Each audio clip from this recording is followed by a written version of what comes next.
1990 की दिहाई में भारतीय मौसीकी में एक जबरदस्त बदलाव देखा गया, जब कई बेहतरीन मौसीकारों और गुलकारों ने फिल्म इंडस्ट्री में कदम रखा। ये वही दिहाई थी जिसमें पहली बार भारतीय पॉप म्यूजिक का जादू सर चढ़कर बोला। इस दिहाई में नदीम शरवान, अन्नू मलिक, जतिन ललित जैसे मौसीकारों ने शानदार धुनें तख्लीक की और फिल्मों की मौसीकी को एक नई जिहत फराहम की। अगर गुलकारों की बात की जाए तो एक दिहाई अलका याग्निक, कुमार सानू और उदित नारायण के नाम रहे, लेकिन सोनू निगम और अभिजीत भट्टाचार्य ने भी लाजवाब गाने गाए। ये दौर आज की तरह का नहीं था जैसे आप कोई भी गाना एक क्लिक दबाने पर सुन सकते हैं, बल्कि ये गाना सुनने के लिए उन्हें पैसे देने पड़ते थे। म्यूजिक के दिलदादा अफराद एक कीमत देकर म्यूजिक कैसेट्स खरीदा करते थे, जिससे वो अपने शौक की तस्कीन किया करते थे, जबकि आज की नस्ल सिर्फ मुफ्त गाने सुनना चाहती है और अगर उन्हें कहा जाए कि गाने सुनने के पैसा न करें तो वो इस पर यकीन भी नहीं करेंगे। 1990 की दिहाई में भारतीय मौसीकी ने जबरदस्त फरोख देखा, चाहे वो फिल्मी मौसीकी हो या नई शुरू होने वाली pop Indian music. Record labels की भरमार के साथ एल्बम्स की फरोख्त लाखों की तादाद में होने लगी और कभी कभार कोई एल्बम 1 करोड़ की हद भी अबूर कर लेता,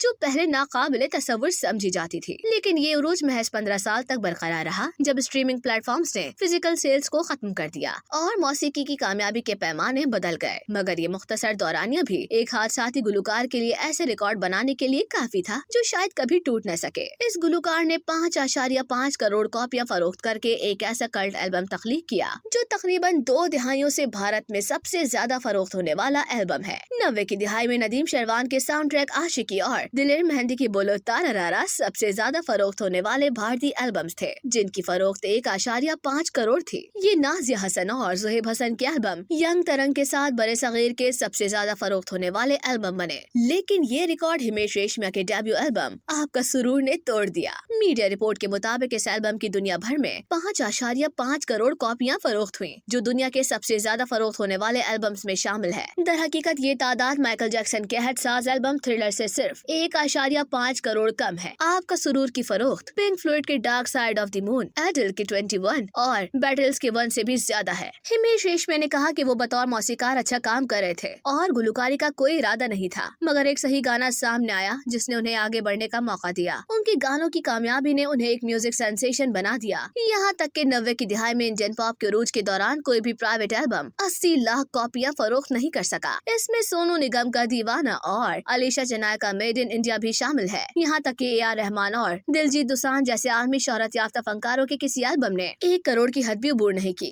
तो 5.5 करोड़ का रिकॉर्ड तो बहुत दूर की बात है। हिमेश रेशमिया ने अपने मौसीकी का सफर 1998 में फिल्म प्यार किया तो डरना क्या में गाने से शुरू किया और पहली मुकम्मल फिल्मी एल्बम दुल्हन हम ले जाएंगे से बतौर मौसीकार पहचाने गए। साल 2005 में उन्होंने आशिक बनाया आपने के जरिए बतौर प्लेबैक सिंगर डेब्यू किया, जो उस साल की सबसे ज्यादा फरोख्त होने वाली एल्बम्स में शामिल रही। इसके बाद अक्सर हमको दीवाना कर गए, फिर हेरा फेरी और दिल दिया है कि गानों ने उन्हें मजीद मकबूल बना दिया, जिसके बाद उन्होंने अपना एल्बम लॉन्च करने का फैसला किया और यूं आपका सुरूर वजूद में आया। ये एल्बम जनवरी 2006 में रिलीज हुआ, जिसमें 11 ओरिजिनल ट्रैक और 7 रिमिक्स शामिल थे। तेरा सुरूर, नाम है तेरा, समझो ना, तू याद ना आए, वादा तैनू और I love you Sayoni chart buster साबित हुए। तमाम गाने हिमेश ने खुद कंपोज किए और गाए, जबकि शायरी समीर ने लिखी। रिमिक्स की जिम्मेदारी डीजे अकबर समी ने संभाली। इस एल्बम के म्यूजिक वीडियोस भी जबरदस्त हिट हुए और नाम है तेरा की वीडियो में अदाकारा दीपिका पादुकोण ने अपनी पहली स्क्रीन झलक दिखाई। एल्बम की बेपनाह कामयाबी के बाद इसी उन्वान से फिल्म आपका सुरूर बनाई गई, जिसमें हिमेश ने हंसिका मोटवानी और अदाकारा मलिका शेरावत के साथ बतौर अदाकार डेब्यू किया। इस फिल्म का सीक्वल तेरा सुरूर साल 2016 में रिलीज हुआ।